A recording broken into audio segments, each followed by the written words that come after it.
Merci Paul Mathieu. Intermat, l'un des plus grands rassemblements de la planète consacré aux matériels et techniques pour les industries de la construction et des matériaux. Jusqu'à samedi, et Autoroute Info est en direct depuis lundi. 200 000 visiteurs attendus ici, près de 1400 exposants. C'est le grand rendez-vous parmi les 3 au monde de toutes ces filières. Beaucoup de machines autour de nous, de bulldozers, de pelleteuses, de grues, et un marché où la France a une place à tenir car elle est leader.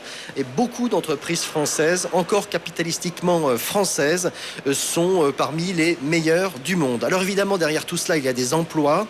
Et pour en parler, nous recevons Pascale Costa, qui est inspectrice générale de l'Éducation nationale. Bonjour. Bonjour. Et Xavier Vidal, directeur technique chez Komatsu. Et au sein du CEMAT, le syndicat des entreprises de matériel et de maintenance, fait la promotion des métiers. Xavier Vidal, bonjour. Bonjour. Merci d'être avec nous pour parler de l'emploi, car Autoroute Info, effectivement, s'engage sur son programme et en l'occurrence sur Intermat pour participer auprès des chefs d'entreprise et de tous ceux qui sont dans l'action économique à l'écoute sur Autoroute en ce moment, en train de rouler à notre écoute, pour essayer de faire découvrir ces filières et de la vulgariser aussi, et de montrer que tout cela a énormément évolué dans les dernières années et que la pénibilité s'éloigne vraiment, et elle est quasiment à perte très très loin aujourd'hui à l'horizon, car tous les systèmes, et on en parlera aujourd'hui, sont très dans le social, dans l'environnemental et dans les conditions de travail améliorées. Alors, Pascale Costa, au sein d'Éducation nationale, il y a de vraies filières que vous avez développées en relation avec notamment le CEMAT, le syndicat des matériels, pour amener ces jeunes à ces nouveaux métiers. Oui, alors nous avons plusieurs filières de formation. Effectivement, ça concerne la maintenance des matériels. Nous avons 3 options. Une option parc et jardin, une option sur les machines agricoles et une option sur les engins de chantier et de manutention. Alors ces filières sont relativement importantes, puisque nous avons différents niveaux de formation qui vont du CAP jusqu'au BTS à l'Éducation nationale, et de nombreux jeunes, on pourra peut-être en reparler plus tard, s'engagent dans ces voies de formation, sachant que les débouchés sont nombreux et même en tension au niveau de la maintenance. Quasiment tous les jeunes aujourd'hui, est-ce qu'on peut le dire cela, sont assurés après leur formation, si elles sont bien ciblées par rapport à leur passion, ou leur vocation, ou leurs envies, plus simplement, trouvent un emploi derrière. C'est quasiment garanti aujourd'hui, ce qui est assez rare.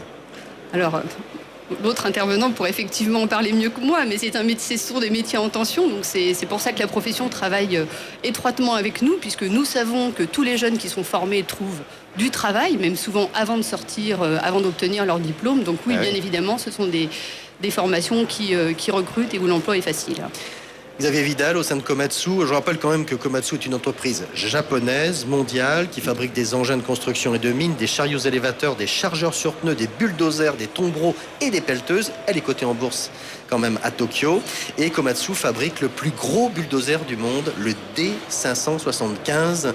Donc c'est dire quand même la puissance de cette grande entreprise dont la marque est bien connue tout de même.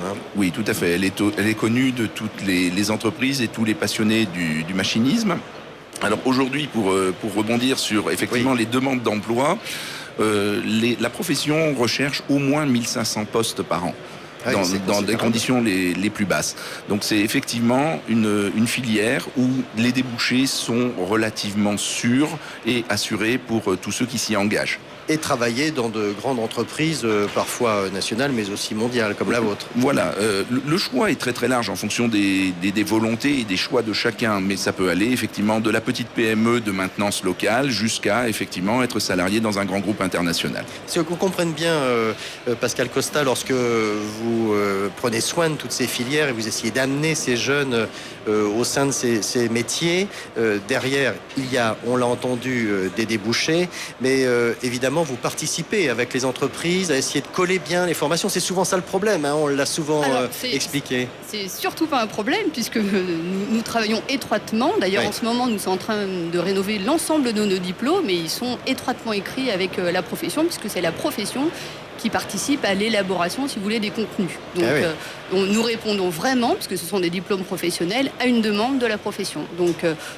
d'ailleurs, nous travaillons régulièrement. Nous nous voyons en ce moment tous les mois pour rénover le baccalauréat professionnel et le certificat d'aptitude aussi. Alors, Xavier Vidal, sur l'attractivité de ces métiers. On va essayer de donner une bonne lumière, un bon coup de projecteur sur cela pour peut-être casser des clichés aussi. C'est vrai, on a beaucoup parlé de pénibilité, de métiers qui sont pas très fun.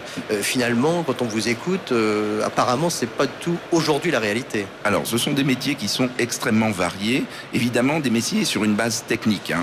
Il faut que les gens aiment la mécanique, les moteurs, l'hydraulique et aussi la mécatronique. C'est un nom un petit peu nouveau qui recouvre toutes ces technologies qui sont pilotées par de l'électronique, des applications, etc. Donc ça, c'est vraiment le cœur de notre métier et c'est souvent ce qui attire en premier lieu nos jeunes. Mais ce n'est loin de là pas du tout l'essentiel finalement aujourd'hui. C'est pas qu'un métier de technicien. Ce n'est pas qu'un métier de technicien. Qu'est-ce qu'il y a autour ? Alors, ce qui est une des données majeures, c'est que souvent nos grosses machines, spécifiquement aujourd'hui sur Intermat, nos grosses machines ne viennent pas dans les ateliers, c'est nous qui allons au pied des machines.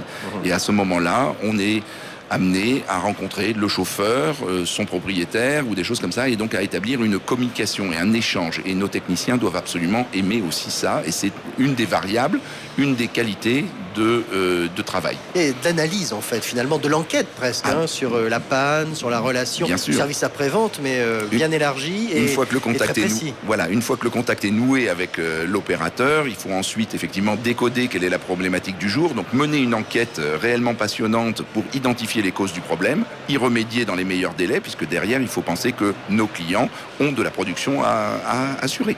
Pascal Costa, vous sentez les jeunes prêts à ce type d'élargissement de leur périmètre sur ces métiers, la communication, la prise en compte, la représentation aussi quelque part pour les marques. C'est effectivement ce qui les intéresse, puisque ce sont des métiers très complets. Ils sont amenés à rencontrer à aller effectivement sur le terrain pour réparer et diagnostiquer les pannes sur ces différents engins.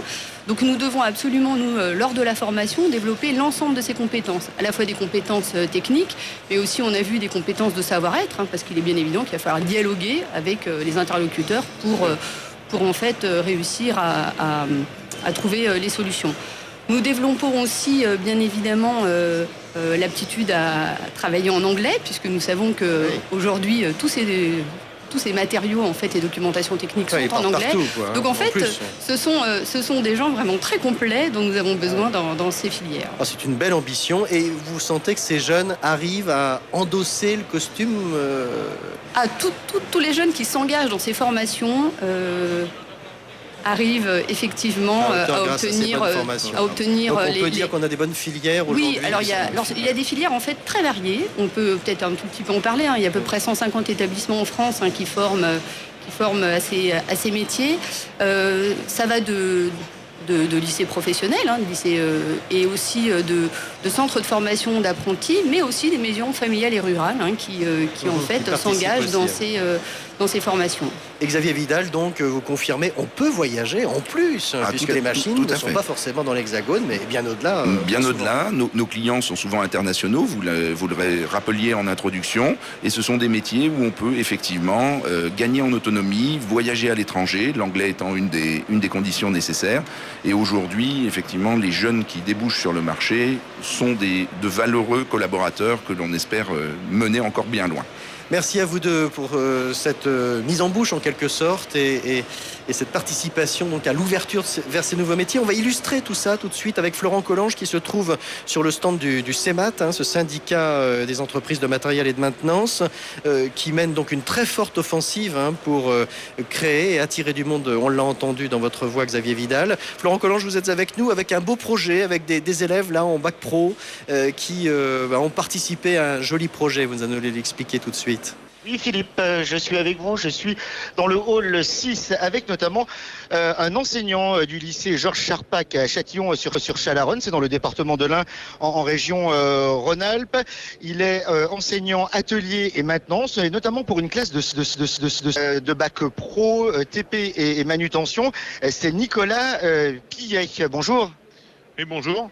Alors, on l'a dit, vous êtes enseignant d'une classe de bac pro et vous avez eu un projet justement pour vos élèves. Expliquez-nous. Oui, on a été contacté par un apiculteur local qui avait besoin d'une machine pour transhumer ses ruches, c'est-à-dire les déplacer pour optimiser la production de miel. Donc, on a construit cette machine avec les élèves de seconde travaux publics. Alors, c'est-à-dire que vous avez construit la machine de A à Z avec vos élèves uniquement?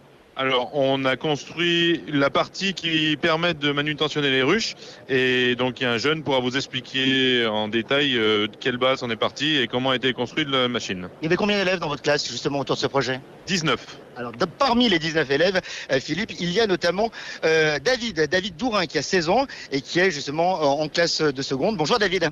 Bonjour. Alors, vous avez participé à ce projet, à cette élaboration de cette machine. Une machine jaune, on le disait en préambule, d'environ 500 kilos. C'est quoi exactement cette machine? C'est une brouette à chenilles.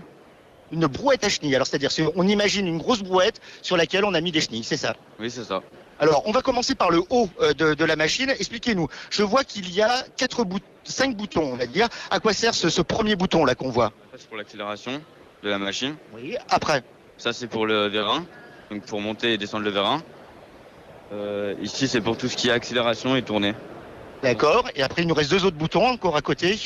Là, c'est toujours pour tourner. Ceux-là, ce sont toujours pas trop des boutons en fait. D'accord. On avance un peu. Vous avez créé notamment ce grand bras articulé, un grand bras jaune à articuler. Expliquez-nous en quoi il consiste ce bras. Il consiste à pouvoir mieux se déplacer. En gros, c'est manuellement, on peut le déplacer comme on veut, avec la fourche qu'on a nous-mêmes créée aussi. Et comme ça, c'est plus pratique pour y transporter et y mettre sur la plateforme qu'on a créée. Alors là, justement, on continue d'avancer. Vous venez vers moi, David. On voit cette plateforme et c'est là que l'apiculteur donc attrape, je suppose, les ruches avec ce panier. Oui, c'est ça. Et en gros, après, on peut y poser sur la plateforme où on peut mettre à peu près 4 ruches pleines. On va terminer avec cette dernière question, David. C'est un projet qui est passionnant quand on a 16 ans. Construire une machine comme ça et en plus trouver derrière une application concrète, est-ce que c'est très motivant? C'est sûr que c'est super motivant parce qu'en plus, on apprend encore plus de choses. Et ça montre plein de choses. Surtout qu'on a aussi la chance d'être ici, au salon Intermat. Donc en plus, c'est comme un rêve de gosse presque. Très bien, merci beaucoup David. Merci également à Nicolas Pillet qui est donc l'enseignant et qui nous ont expliqué et présenté cette machine. À vous Philippe. Merci Florent Collange. Prochain rendez-vous à 13h45. Nous nous pencherons cette fois sur ce salon Intermat, sur les conditions de travail et la sécurité. Tout de suite, l'information trafic.